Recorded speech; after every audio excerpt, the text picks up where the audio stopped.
भगवान को दे। जय श्री राम बोल, जोर से बोल, जोर से। गाड़ी से कड़ुआ है, कड़ुआ बोला बोल जय श्री राम। नहीं बोलेगा।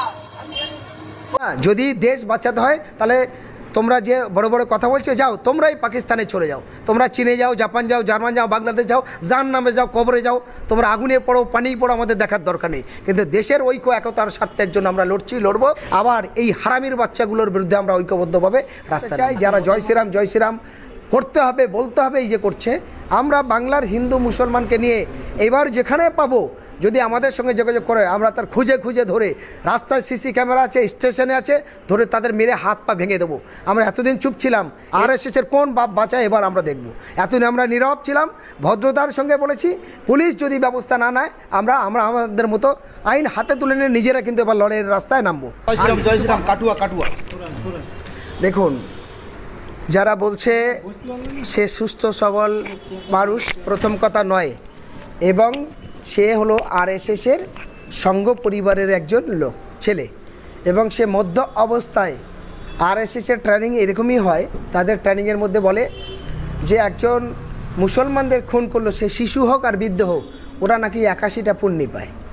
আরএসএসের কিছু গোপন ট্রেনিংয়ে আমাদের কয়েকজন সাথীদের কাছ দিয়ে আমরা যা জেনেছি, একজন যদি মুসলমান মহিলাকে নাকি বিয়ে করে তাহলে সে 40টা পুণ্যি পায়। আর যদি সেই মেয়েটাকে বিবাহিতর পরে একটা বা দুটো সন্তান করে ছেড়ে দেয়, বিয়ে করবে আবার একটা দুটো সন্তানের পর তাকে তাড়িয়ে দিলে তাহলে নাকি 112টা পুণ্যি পায়।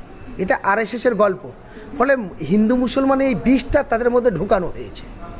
ঢুকিয়ে দিয়ে একটা নিরীহ মানুষ, ব্যবসায়ী মানুষ, একজন দেখলাম তরমুজওয়ালা, তাকেও মেরে মাথা ফাতা ফাটিয়ে দিয়েছে, এবং একজন টোটো চালায় তাকে জোর করে ধরে বলছে জয় শ্রীরাম বলো। আমি বলতে চাই, তুই যখন এটা বলছিস জয় শ্রীরাম বলতেই হবে, এটা এত যদি বাধ্যবাধক, তোর ভগবান যদি খুশি হয় আমার কোনো আপত্তি নেই, আমার আল্লাহ এরকম কোনো শরিয়াতে নেই। আমাদের যেটা বলার, তাহলে তোমার নেতাদের প্রথম বলো যে ভারতবর্ষের যতগুলো ব্লাড ব্যাঙ্ক আছে এগুলো বন্ধ করে দাও। কারণ যখন একজন রহিমের রক্ত লাগছে তখন সুভাষ নেই, আর সুভাষের সঞ্জয়ের রক্ত লাগে তখন কিন্তু একটা মুসলমানের মা বোন, মুসলমানের ভাইয়ের রক্তটা ওখানে গিয়ে কাজে লাগছে। আর আমার মনে হয় সারা ভারতবর্ষে সবথেকে বেশি রক্ত ডোনেশন করে তারা হলো মুসলমান, তারা হলো দলিত, তারা হলো আদিবাসী, এই সমস্ত মানুষেরা যায়।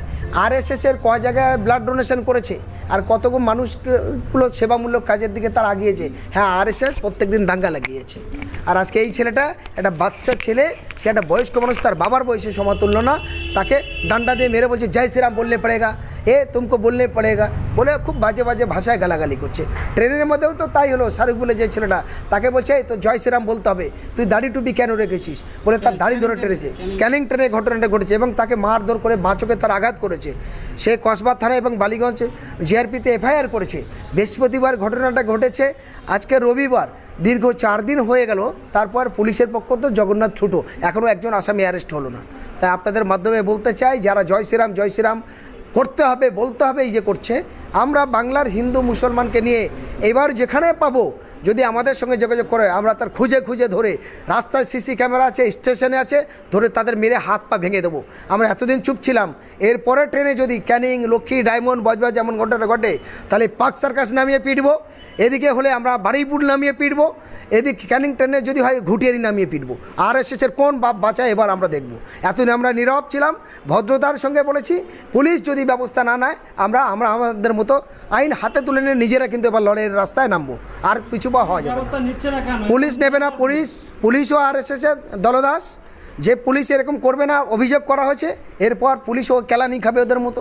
উত্তরপ্রদেশে যদি আরএসএসের দ্বারাই পুলিশ কেলানি খায়, তারপরে পুলিশ যদি না শুধরায়, এখানে আমরা হিন্দু মুসলমান দলিত আদিবাসী ঐক্যবদ্ধভাবে পুলিশের জনগণের ট্যাক্সের পয়সা পুলিশের খাওয়া হয়, জনগণের ট্যাক্সের পয়সায় পুলিশের গোটা পরিবার চলে।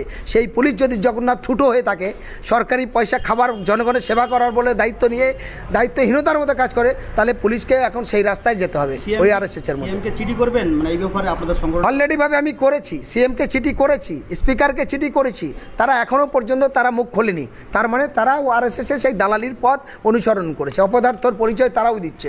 সেই জন্য আমরা না কেন্দ্রের না রাজ্যে কারোর পক্ষে নয়, আমরা পক্ষে আমাদের দেশের পক্ষে, দেশের গণতন্ত্রের পক্ষে, দেশের স্বাধীনতার ঐক্যের পক্ষে, দেশের সংবিধানের পক্ষে। তাই আমরা দেশের সকল মানুষের ঐক্যর জন্য আমরা বৃহত্তম আন্দোলনে নামব।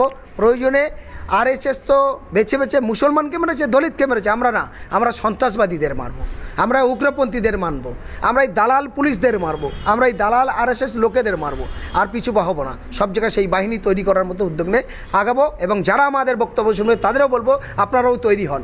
এই সন্ত্রাস যদি ব্রিটিশের তাড়াতে এই দেশে যেমন একবার স্বাধীন হয়েছে, আরেকবার স্বাধীনতা সংগ্রামের জন্য আমাদের তৈরি হতে হবে। এবার ওরা তো বলছে জয় শ্রীরাম বলে এই দেশ আরেকবার স্বাধীন হোক। জয় শ্রীরাম বলে দেশ স্বাধীন হোক, জয় ওর বাবার দেশ নয়, আর ওরা জীবনেও জানে না যে এই দেশ স্বাধীনতায় কী কী ভূমিকা ছিল আর কারা কারা টন টন রক্ত দিয়েছে, অর্থ দিয়েছে। তখন এই জয় শ্রীরাম যারা বলছে তারা তখন ব্রিটিশের দালালি করেছিল। হ্যাঁ, যদি দেশ বাঁচাতে হয় তাহলে তোমরা যে বড় বড় কথা বলছো, যাও তোমরাই পাকিস্তানে চলে যাও, তোমরা চীনে যাও, জাপান যাও, জার্মান যাও, বাংলাদেশ যাও, জান নামে যাও, কবরে যাও, তোমরা আগুনে পড়ো, পানি পড়ো, আমাদের দেখার দরকার নেই। কিন্তু দেশের ঐক্য একতার স্বার্থের জন্য আমরা লড়বো। আমাদের পূর্বপুরুষেরা যেমন ধান করে গেছে, আমাদের পূর্বপুরুষরা যেমন ইংরেজ ব্রিটিশের বিরুদ্ধে বলি হয়েছে, কুরবানি হয়েছে, টন টন রক্ত দিয়ে দেশ স্বাধীন করেছে, আবার এই হারামির বাচ্চাগুলোর বিরুদ্ধে আমরা ঐক্যবদ্ধভাবে রাস্তায় নামবো। আচ্ছা, মুসলমানদের কি ক্ষমতায় আসার কোনো প্রয়োজন আছে কি? দেখুন, মুসলমানরা সারা জীবন দেশের শান্তির জন্য লড়াই করে গেছে, আজও লড়ছে। এবং আমার মনে হয় মুসলমানরা যদি দেশে ক্ষমতায় থাকতো তাহলে এত প্রতিনিয়ত রাস্তাঘাটে শিশু, নারী, পুরুষ, বৃদ্ধ সবাই এভাবে খুন হতো না, হেনস্থ হতো না, তাদের প্রকাশ্যই দেহ খুলে উলঙ্গ করে দিত না। তাহলে ইসলামের দৃষ্টি কালচারে তারা শান্তি সংহতির মধ্যে থাকতেন। এটা একদম দায়িত্ব নিয়ে বলতে পারি।